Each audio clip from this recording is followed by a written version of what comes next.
en Ginecología y Obstetricia en la Universidad Libre. Mi tutora para esta charla fue la doctora Diana Henao, especialista en medicina familiar y sexóloga clínica y educadora. Bueno, entonces, primero, no tengo conflicto de interés. Entonces, ¿de qué vamos a hablar? Inicialmente vamos a dar unas definiciones para aclarar conceptos. Secundario a esto vamos a hablar sobre los cambios fisiológicos que la mujer experimenta en la menopausia, cómo estos pueden llegar a afectar su respuesta sexual. Secundario a esto, cómo puede producirle una disfunción sexual. Y finalmente vamos a hablar sobre el abordaje que le podemos dar de manera integral a estas pacientes con una dinámica de preguntas y respuestas basadas en la evidencia. Primero, debemos dejar claro que menopausia no es igual a vejez o envejecimiento. Es simplemente una etapa del ciclo de vida de la mujer a la que eventualmente vamos a llegar todas. Y esta no tiene por qué ser sinónimo de que nos afecte la calidad de vida o la funcionalidad. Entonces, la sexualidad, como ya lo habíamos hablado en la charla anterior, es un aspecto fundamental del ser humano, el cual se va a ver afectado por múltiples factores del individuo, ya sean sociales, económicos, religiosos. Respecto a la salud sexual, esta es el estado de bienestar tanto físico, mental y social del ser humano en relación a la sexualidad, cómo vive su sexualidad y si esto pues le da placer o no, siempre basado en los derechos sexuales y no siempre va a ser ausencia de la enfermedad o disfunción. Ya hablando de la perimenopausia, este es un periodo de transición que va de la edad reproductiva de la mujer hasta la no reproductiva.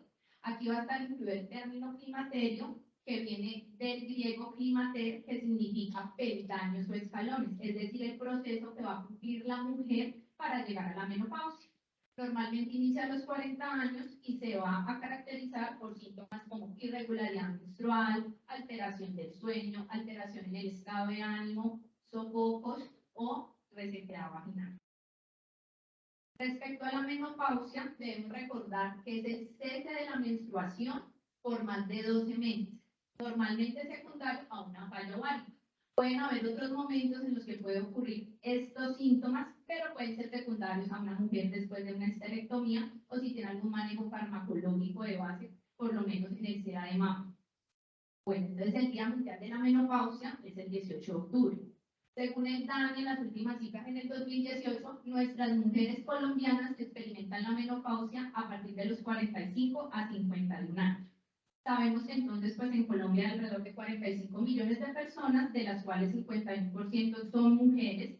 De estas, 13% se encuentran en la edad de 50 años, es decir, que aproximadamente 2,5 millones de mujeres colombianas se encuentran en la etapa de menopausia.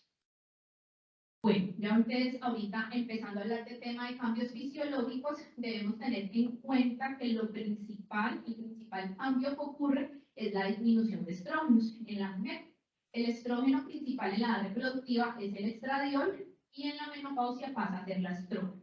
Entonces, ¿qué pasa? Como hay una falla ovárica y el ovario no va a responder a las señales que le da el hipotálamo y la hipófisis, va a haber una secreción alterada de la hormona liberadora de gonadotropina.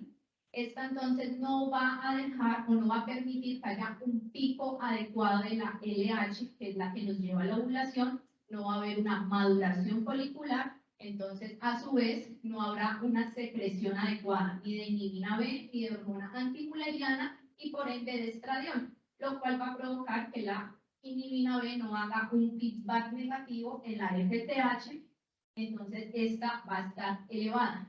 De manera paraclínica, además pues de los síntomas de la paciente, ellas se van a caracterizar pues porque tienen niveles de FSH elevados y pues es la razón. La mujer nos va a consultar por irregularidad en los ciclos menstruales, va a tener anovulación y finalmente llega al cese de la menstruación. Respecto a los andrógenos, pues debemos recordar que ellos nos ayudan a sintetizar estrógenos, se van a producir a partir de la síntesis del colesterol y su proceso va a ser en los ovarios, en las glándulas suprarrenales y en el tejido periférico. Entonces, los andrógenos que son principales en las mujeres son la dihidroepiandrosterona, la androstendiona, la testosterona y el más potente como tal, que es la 5-alfa-dihidrotestosterona. ¿Qué pasa con esto? Van a tener estos andrógenos una aromatización y se van a producir en estrógenos, siendo los principales estradiol de estrógeno. En la menopausia, como baja esa masa del ovario, hay una falla en él, la producción de testosterona también va a disminuir en este proceso de la vida. Aquí les traigo entonces una tabla donde podemos evidenciar los niveles de estradiol y testosterona a lo largo de la vida. En la niñez están disminuidos, como podemos ver, 13 y menos de 20 en la testosterona. Ya en la edad reproductiva estos niveles van a aumentar y cuando llegamos a la menopausia podemos notar que los niveles de estradiol vuelven a su nivel más bajo como cuando estaban en la niñez. Sin embargo, llama la atención que los niveles de testosterona sí bajan, pero no de una manera tan abrupta como pasa con los estrógenos.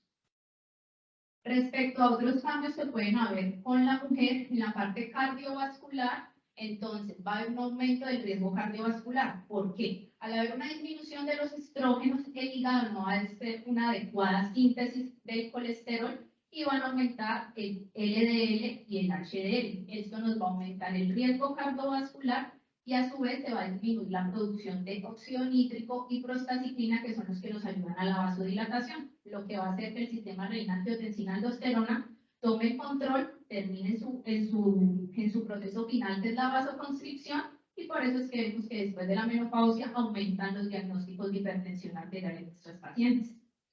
Respecto a la parte ósea, hay una predisposición a la osteoporosis. ¿Por qué? Porque los estrógenos nos ayudan a crear un balance entre la reabsorción y la formación ósea. Como este balance se pierde, aumenta más la resorción ósea, va a disminuir la matriz ósea como tal y la mujer va a tener más predisposición a fracturas. Respecto a la parte neurobiológica, por la disminución igual de los estrógenos, va a haber como tal alteraciones en el estado de ánimo, alteraciones en el sueño, y las mujeres también respecto a su parte cognitiva van a poder tener alteración en la concentración, ya que los estrógenos cumplen un factor protector en la parte cerebral, entonces van a tener más predisposición a demencia o Alzheimer. Continuando entonces con los síntomas vasomotores, por la disminución de los estrógenos va a haber una alteración en el centro regulador de la temperatura en el hipotálamo. Entonces las mujeres van a presentar esos síntomas de sofoco que se definen como sensación de calor en la cabeza y el cuello alrededor de 1 a 5 minutos, lo cual obviamente pues va a alterar su calidad de vida.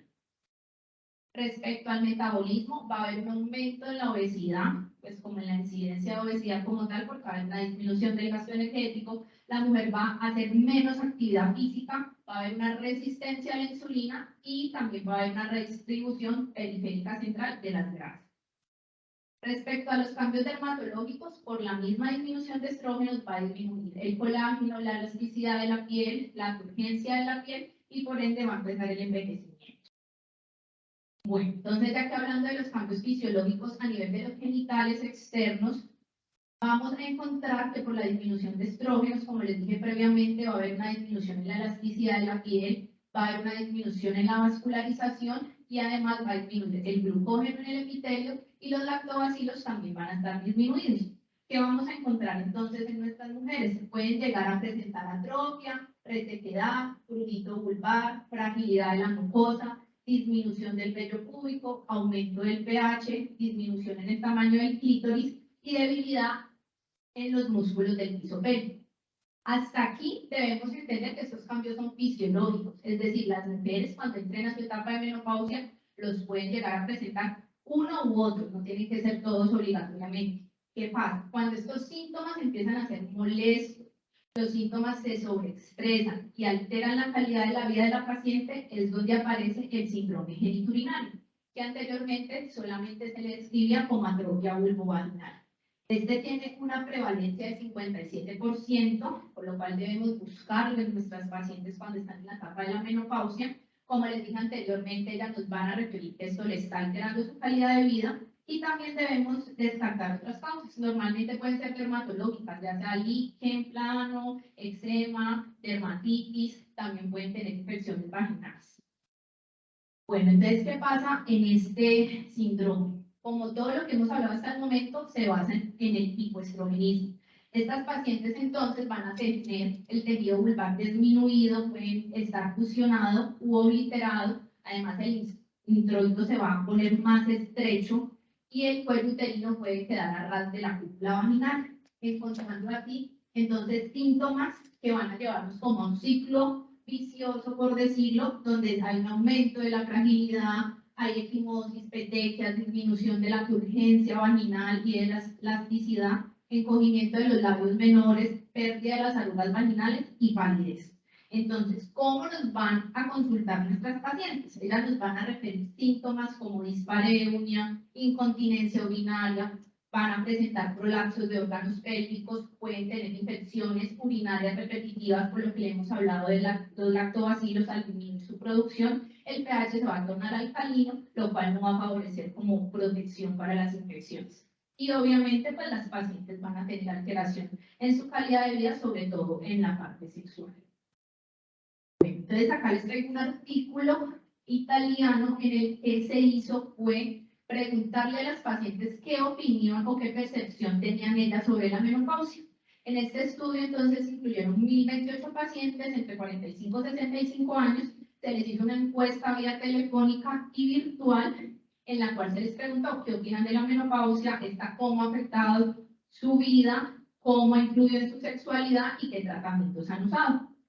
En este estudio, entonces, lo que hicieron fue dividir la población según su nivel educativo, encontrando que el 77% de las pacientes consideraban que la menopausia era un estado fisiológico como tal y que el 68% no habían pedido como ayuda de los profesionales porque consideraban que no necesitaban tratamiento. Solamente el 7% de estas pacientes en el estudio estaban usando terapia de reemplazo hormonal. Sin embargo, respecto a la sexualidad, los resultados que se encontraron en este estudio estuvieron muy divididos, ya que el 42% de las pacientes que estuvieron en la encuesta, de las personas que estuvieron en la encuesta, consideraban que no influía en la sexualidad la menopausia. Sin embargo, el 43% refirieron que sí había relación y que lo relacionaban con alteraciones físicas o modificaciones en su cuerpo o con alteraciones psicológicas. También les traigo un estudio colombiano del 2015 con la misma metodología. Lo que buscaban era buscar cuál era la percepción que tenían las personas sobre la menopausia. Pues fue un estudio pequeño realmente, 16 participantes, se les hicieron la misma serie de preguntas y los resultados que encontraron fue que las mujeres colombianas, pues, que incluyeron en este estudio, no consideran la menopausia una enfermedad, sino un proceso de transición como tal de su vida al que deben llegar. Sí aceptan que los síntomas que les pueden llegar a provocar son molestos, sin embargo, pues hacen parte del proceso. Y aquí algo muy importante, los cambios de la vida sexual no siempre son percibidos negativamente, ni mucho menos satisfactorios. ¿A qué nos referimos con eso? Algo que dijo Tomás en la charla anterior, el acto sexual no es igual al coito.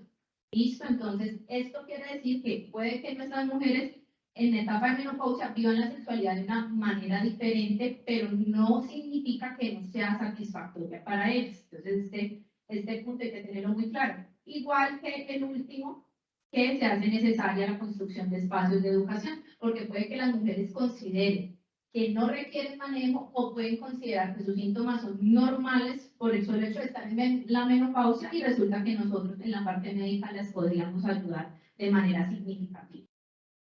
Entonces, para continuar, vamos a hablar de la respuesta sexual. La respuesta sexual es el conjunto de cambios fisiológicos, hormonales y psicológicos que van a tener una persona antes de entrar al acto sexual como tal. También, como habíamos hablado en la charla previa, anteriormente se creía que la respuesta sexual era algo lineal, es decir, primero ocurre una etapa y hasta que esta no termine no puede pasar a la otra, lo cual no es así.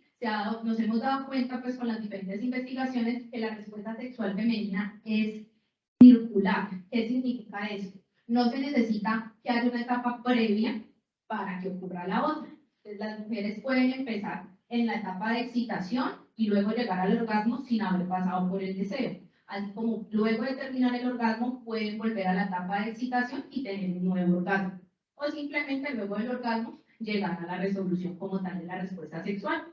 Siempre hay que tener en cuenta que así no se llega al orgasmo, una mujer puede manifestar que su práctica sexual o el acto sexual que tuvo fue satisfactorio. Entonces, aquí les traigo como un resumen de las fases de la respuesta sexual y estas cómo se ven afectadas en la menopausia. Entonces, iniciando con el deseo, que es el estímulo a iniciar una respuesta sexual, este pues siempre va a depender de la respuesta que haya ante ese estímulo. Sin embargo, en la menopausia, esta respuesta va a estar disminuida. Respecto a la excitación, que es el momento donde hay mayor vasodilatación y mayor flujo sanguíneo en los órganos pélvicos, pues en la mujer, en la menopausia va a haber una disminución de la vasocongestión de los genitales, va a haber disminución de la lubricación, disminución de la tensión muscular y disminución de la expansión vaginal. En la etapa de meseta, lo que se espera es que haya una elevación del útero y un aumento de la lubricación vaginal para prepararse a la etapa del orgasmo. Sin embargo, esto pues en la mujer con menopausia también está disminuido. Ya en la etapa del orgasmo, en la menopausia se van a caracterizar porque de menor duración, la frecuencia e intensidad de las contracciones es menos pues seguida como tal, y esto no le va a permitir a la mujer llegar a la capacidad multiorgásmica que podría llegar a tener. Y ya respecto a la etapa de la resolución, que es el momento en que todos los cambios que sufre la mujer en su respuesta sexual vuelven a la normalidad, en la etapa reproductiva esta disminución es un poco más lenta. En cambio, en la menopausia ocurre rápidamente. Ya entonces, hablando como tal de disfunción sexual, debemos tener claro que para llegar a este diagnóstico debe haber una alteración de la respuesta sexual por lo menos por 6 meses y debe afectar el 75% de los eventos sexuales y asociarse con angustia en la persona. Es decir, si para la persona el acto sexual que tiene es placentero, así se pueda de pronto asociar a una disfunción, no se considera como tal porque no le está afectando su calidad de vida. Entonces, según el DSM-5, están pues las diferentes clasificaciones de las disfunciones sexuales. Estas se dividieron en trastorno de excitación intersexual, trastorno del orgasmo femenino, trastorno del dolor genitopélvico y dolor con la penetración. En este tema no vamos a hacer ni ahondar mucho, ya que es el tema específico de la charla de la próxima semana. Entonces, pues lo vamos a tocar. Entonces, respecto al trastorno de excitación intersexual, este se define como la disminución o la ausencia del interés por iniciar un acto sexual, disminución de los pensamientos o fantasías sexuales, no tener como recibir adecuadamente el estímulo sexual, y las sensaciones sexuales, ya sean genitales o no genitales, van a estar disminuidas. Para poder dar este diagnóstico deben haber por lo menos 3 de los parámetros. Tenemos también entonces, debemos pues hablar acá del trastorno del deseo sexual coactivo. ¿Qué pasa con este?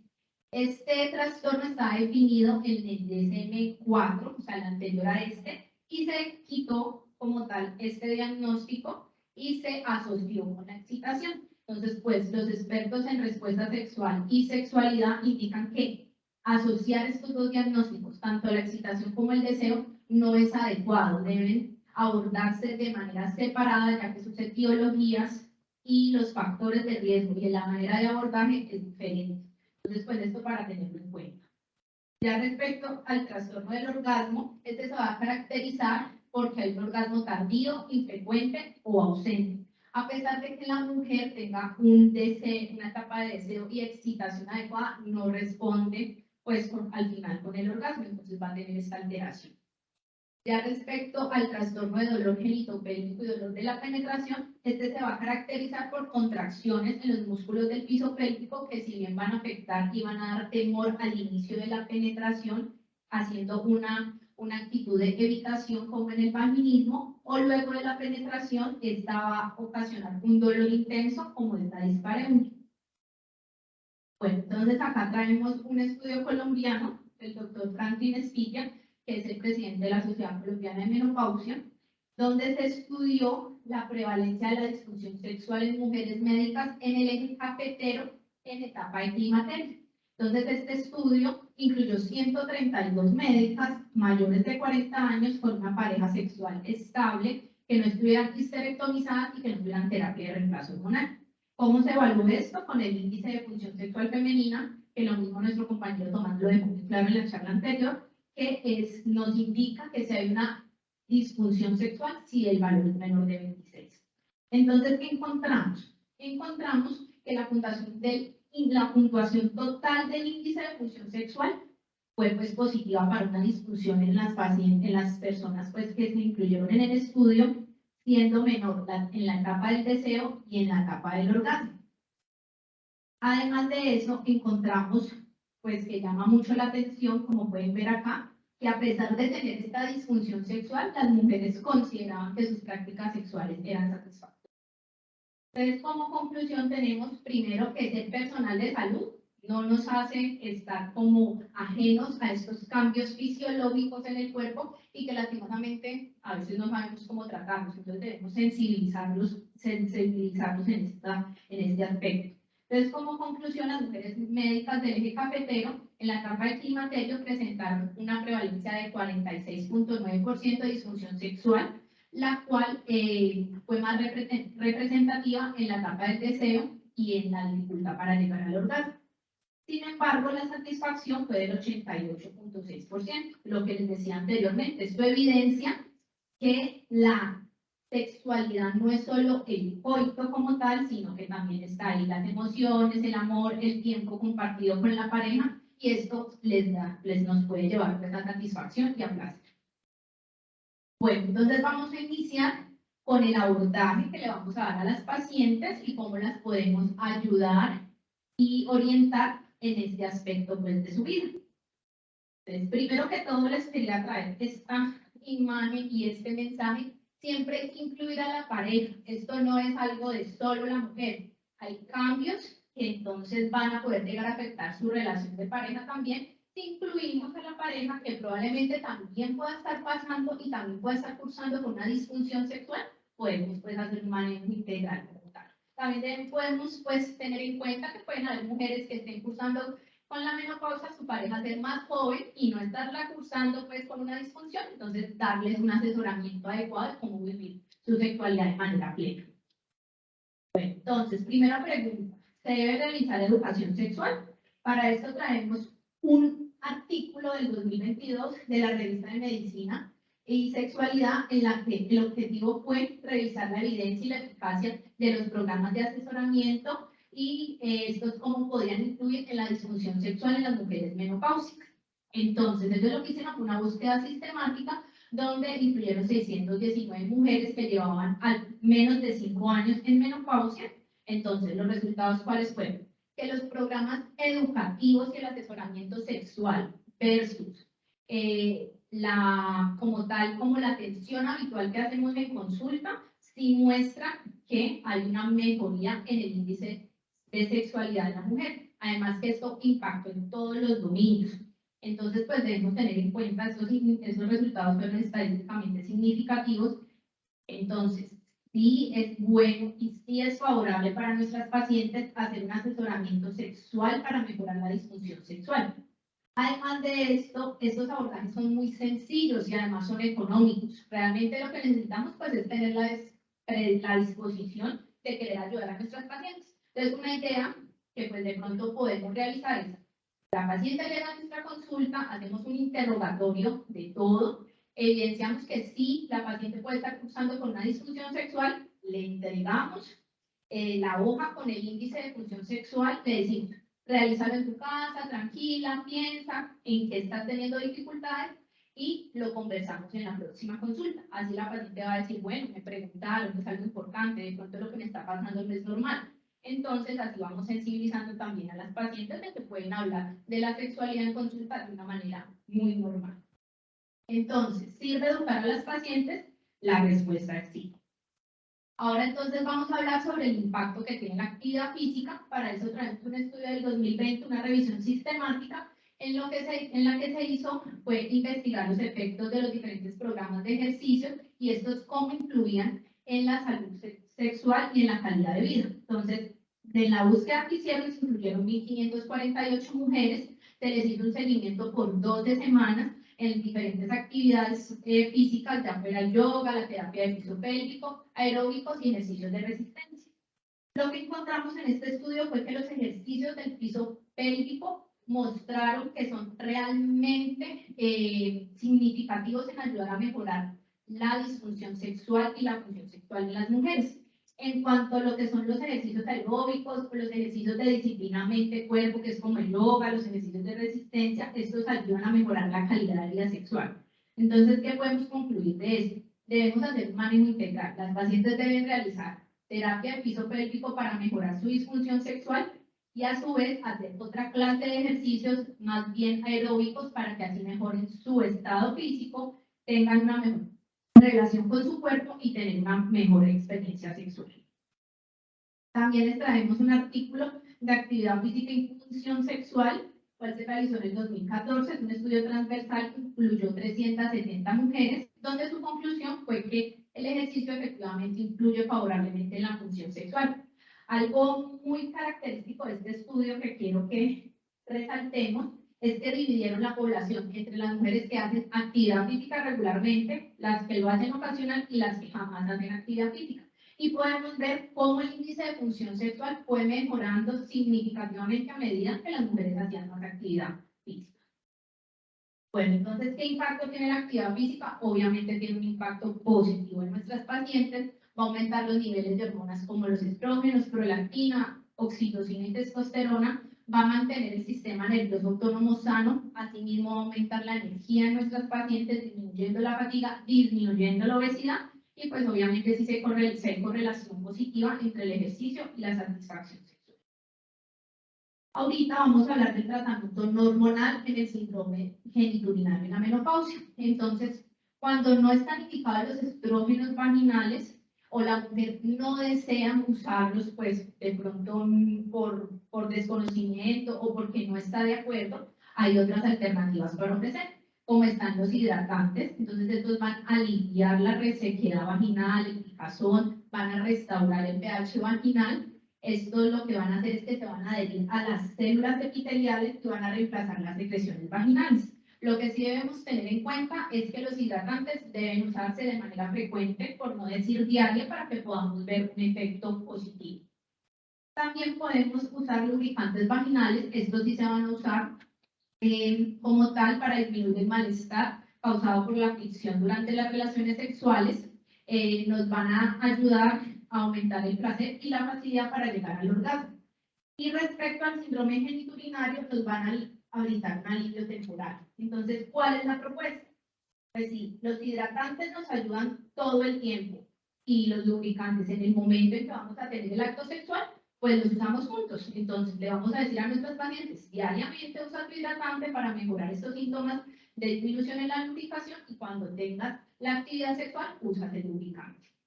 Algo importante que también se habló en la charla anterior es que estos lubricantes o hidratantes deben ser a base de agua. El motivo de esto es porque las soluciones hiperosmolares van a poder causar una toxicidad como tal en el epitelio y pueden alterar los lactobacilos que, como pues hemos dicho desde el inicio de la charla, son básicos en la salud vaginal. Entonces la OMS recomienda que la osmolaridad sea inferior a 1200. Ya entonces, hablando de otras opciones, está la vitamina D, la cual nos va a ayudar a favorecer la proliferación como tal de los queratinocitos en el epitelio vaginal, va a promover la disminución del pH y va a mejorar los síntomas de resequedad. Esta se puede usar en dosis altas, ya sea 25.000 unidades semanales o 100.000 al mes, y también hay presentaciones en óvulos. Algo muy importante también son los probióticos. Entonces, como estamos hablando últimamente de la microbiota, esto también se ve en la parte del epitelio vaginal. Entonces, los probióticos nos van a ayudar a aumentar los lactobacilos, van a disminuir el pH vaginal, reduciendo así la frecuencia de las infecciones en el tracto genitourinario. Otro medicamento que se usa es la lidocaína. Sin embargo, si somos pues exactos, ella se usa para reducir el dolor durante la actividad sexual y nos recomiendan aplicarla 5 minutos antes de la actividad sexual. Pero aquí pues dejamos una incógnita. Si deseo usar la lidocaína para que no tener dolor en la actividad sexual, pues igualmente no voy a tener placer tampoco, porque estoy anestesiando toda esta zona. Entonces, pues realmente el uso de la lidocaína queda bastante interrogado.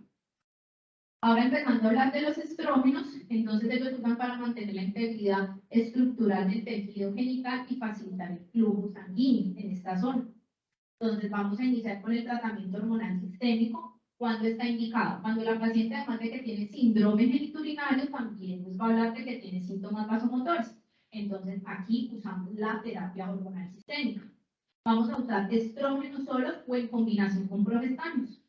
¿Cuándo los vamos a usar con progestágenos? Cuando la mujer pues todavía no está esterectomizada, porque esto puede favorecer la proliferación del endometrio, aumentarnos el riesgo de cáncer de endometrio, es por lo cual debe usarse junto con los progestágenos. Cuando la mujer pues está esterectomizada, se puede usar solo los estrógenos. Normalmente lo que se usa es el estradiol de valerato y el estriol. Respecto entonces a los estrógenos locales o vaginales, estos como pues su nombre lo indica, se usan para el tratamiento del síndrome genitourinario cuando la paciente no la están afectando tanto sus síntomas vasomotores. Estos pueden venir en diferentes presentaciones, ya sea en crema, en gel, en anillos, y los que normalmente se usan es el estradiol, el estriol y el bromestrien.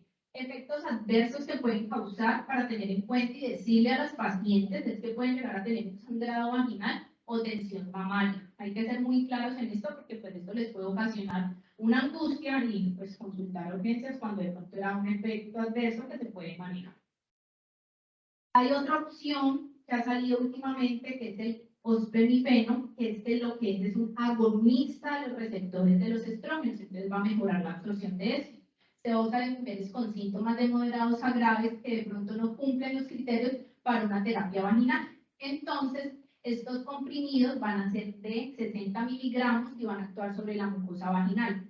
Algo importante aquí, debemos ser muy claros con las pacientes que van a tener un efecto a la cuarta semana, lo cual nos puede llegar a llevar a que ellas dejen el tratamiento o que no sean adherentes porque no van a encontrar los resultados que esperan inmediatamente. Entonces, siempre ser muy claro, vamos a encontrar respuesta a la cuarta semana. Entonces, ¿cómo se deben enviar los estrógenos? Después de lo que les acabo de comentar. Para esto traemos los criterios de elegibilidad para el uso de la terapia hormonal en menopausia, según la Sociedad Española para el Estudio de la Menopausia, el cual tuvo su consenso en el 2021. Ellos usan igual, si recuerdan con la anticoncepción, unos criterios de elegibilidad, los cuales se dividen en categorías muy parecidas o prácticamente iguales a los de la anticoncepción, siendo la categoría 1 ninguna restricción en el uso de la terapia, la 2 las ventajas superan los riesgos, la 3 los riesgos generalmente superan los beneficios y la cuarta pues no se debe usar esa terapia hormonal. Entonces, en las recomendaciones, inicialmente lo que se dejó claro en este consenso es que la menopausia per se es un factor de riesgo cardiovascular, más que utilizar la terapia hormonal, por lo cual pues sí debemos usarla. Y son muy claros en que esta terapia se debe individualizar según la paciente y sus factores, ya que en las mujeres pues van a incluir factores genéticos, ambientales, cómo han tenido su estilo de vida, qué enfermedades de base crónicas tengan, entonces todo eso es importante. Entonces, para iniciar, en las mujeres menores de 50 años se considera seguro el uso de la terapia hormonal, es categoría 1. En las mujeres de 50 a 59 años no se observaron diferencias frente al placebo, lo cual también lo hace ser una categoría 1. Ya pasando a las mujeres de 60 a 69 años, indican que se debe valorar primero su riesgo cardiovascular para considerar iniciar esta terapia. Y en las mujeres de 70 años, pues nos dicen categoría 3, pero realmente pues pueden ser más los riesgos que los beneficios, entonces debemos ser muy como precavidos si vamos a usar esta terapia en las pacientes. Respecto a la función y la duración de la terapia hormonal, aquí realmente no son muy claros porque como pueden ver aquí, qué pena, dicen mujeres de 50 a 59 años usarla menos de 5 años la terapia hormonal. Sin embargo, hacen esta premisa que por encima de los 50 puede usarse más de 5 años. Entonces, pues realmente, pues lo que creo que debemos llevar a casa es que usemos la terapia de reemplazo hormonal mínimo 5 años. También, respecto al inicio de esta terapia, entonces el inicio temprano sería en las mujeres menores de 60 años o que llevan menos de 10 años en el periodo de menopausia. Y el inicio tardío serían las mujeres mayores de 60 años que llevan más de 10 años, por eso es categoría B, categoría 3, perdón, por eso les insisto, hay que individualizar a las pacientes. Ya entonces vamos a empezar a hablar de la tibolona. Para hablar de la tibolona, entonces recordemos que es un esteroide sintético con propiedades tanto estrogénicas, progestágenas y androgénicas. Ella va a tener una acción suprimiendo los problemas pues, vasomotores de las mujeres, va a tener un efecto protector en la masa ósea, va a mejorar la atrofia vaginal, va a mejorar el estado de ánimo y el deseo sexual. Y entonces la dosis que hemos usado, la dosis recomendada, es de 2.5 miligramos al día. Entonces aquí vamos a mostrar las consideraciones de cuándo usar la tibolona. Entonces, cuando las mujeres están en periodo postmenopáusico y además están con el síndrome pues, de climaterio, vamos a usarla porque va a mejorar la parte del deseo sexual, va a mejorar el estado de ánimo en las pacientes. También la podemos usar en mujeres que han tenido pérdida acelerada de su masa ósea, por lo que les dije que es un protector. También mujeres que han tenido alteración mamaria, se prefiere la tibolona. Y cuando hacer una transferencia de reemplazo de terapia hormonal a tibolona, cuando la mujer ha tenido sangrado uterino normal, recuerden que les dije que es uno de los efectos adversos, entonces es mejor cambiar la terapia, siempre cuando tengan un deseo, pues una alteración en el deseo sexual y cuando tengan mastalgia. En las mujeres con el síndrome, pues, las mujeres, perdón, menopáusicas que no estén cursando con el síndrome de climaterio, pues igualmente se usan el deseo sexual, hipoactivo, osteopenia o cambios de humor. También la tibolona, pues para que lo llevemos a nuestra casa, también nos puede servir en mujeres jóvenes cuando cursan con insuficiencia ovárica prematura. Entonces, acá tenemos otro artículo en el que vamos a tocar otro tema, es de si podemos o no usar el tadalafilo, si está recomendado o no. Para esto se hizo un estudio en el 2021, en el objetivo fue mirar los efectos y la seguridad del tadalafilo, tanto en las disfunciones de excitación, lubricación y las mujeres menopáusicas. Es un estudio cuasi experimental entre el 2018 y 2019. ¿Por qué lo nombran así? Porque hasta el momento el tadalafilo sí lo podemos usar, pero en las indicaciones del INVIMA no está aceptado aún de que se use para el deseo sexual hipoactivo o los trastornos pues, de excitación. Entonces, lo que se hizo en este estudio fue darle a las mujeres 2.5 miligramos diarios de tadalafilo durante 12 semanas. Entonces, acá podemos ver cómo a medida que le dábamos el tadalafilo diario a la mujer y pasaba el tiempo, la disfunción sexual fue mejorando con resultados estadísticamente significativos. Entonces, pues la conclusión, como les acabo de decir, es que esto sí mejora la función sexual. Necesitamos pues de más estudios para que probablemente pues se pueda avalar en las mujeres. Bueno, entonces, respecto a la testosterona, traemos un compendio como tal que se hizo en el 2019. Esto fue una reunión de expertos. Aquí les muestro pues que hay diferentes clases de presentación de la testosterona, ya sea en gel, en ampollas, en tabletas o en parches. Entonces, ¿cuáles fueron las conclusiones de este estudio? La indicación de la testosterona es para el trastorno de disfunción sexual o deseo sexual hipoactivo en las mujeres postmenopáusicas. Esta es tu indicación real. ¿Cómo la debemos usar? Siempre la debemos usar en dosis fisiológicas. Recordemos la primera tablita que les mostré donde estaban los niveles de testosterona en el cuerpo y no pasan de 100. Entonces, pues siempre en dosis fisiológicas. Sin embargo, si se va a llegar a usar en alguna paciente, si se considera que es la terapia que necesita, debemos dejarle claro que puede llegar a tener episodios de acné, crecimiento del vello corporal o facial. Cuando usamos la testosterona oral, debemos tener en cuenta que esta nos altera nuestro perfil lipídico, elevando así el riesgo cardiovascular. Entonces, las pacientes que inician con esta terapia, se le deben medir los niveles séricos a los 6 meses para detectar que no haya síntomas como de exceso de andrógenos. Si no se experimenta mejoría en los 6 meses siguientes, pues a la paciente lastimosamente no le va a servir la medicación, se debe suspender. Y aún no hay datos suficientes para respaldar que la testosterona se pueda usar en otro punto o en otra alteración de disfunción sexual como tal. Hasta ahora solo está en el deseo. Bueno, aquí traemos otro estudio también colombiano, en el que se hizo fue comparar la terapia de reemplazo hormonal junto con testosterona. Entonces, en un grupo incluyeron mujeres con estrógenos conjugados y testosterona, y en el otro mujeres con tibolona más testosterona. Los resultados de este estudio mostraron que la sinergia entre tibolona y testosterona mejoraba significativamente las alteraciones sexuales, sobre todo el trastorno del deseo sexual hipoactivo, y había menos efectos adversos. Sin embargo, ¿cuáles son las limitaciones en este estudio? No tuvieron una población control en la que solo le dieran testosterona, o solo le dieran estrógenos, o solo le dieran tibolona, lo cual no nos puede dar como tal una conclusión de si la testosterona pues es la que nos está beneficiando a la tibolona, o si la tibolona a la testosterona. Entonces pues realmente hacen falta más estudios sobre esto.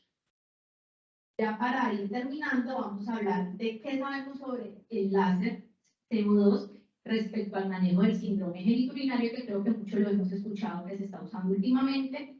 Se ha demostrado que esta energía térmica estimula la síntesis de proteínas, la neovascularización, la síntesis del colágeno, y va a mejorar así los síntomas del síndrome genitourinario.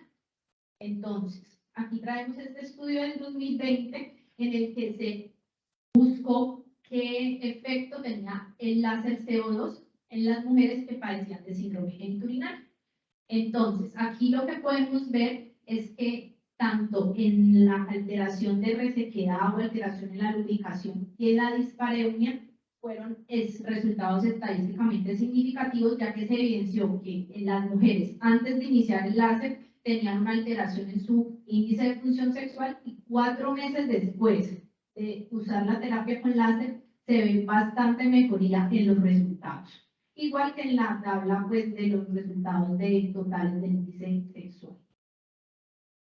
Entonces, las conclusiones: el láser es efectivo para el manejo de los síntomas del síndrome genitourinario, y comparado con el placebo es mejor usarlo. Entonces, ante la pregunta si lo podemos recomendar, la respuesta es que sí.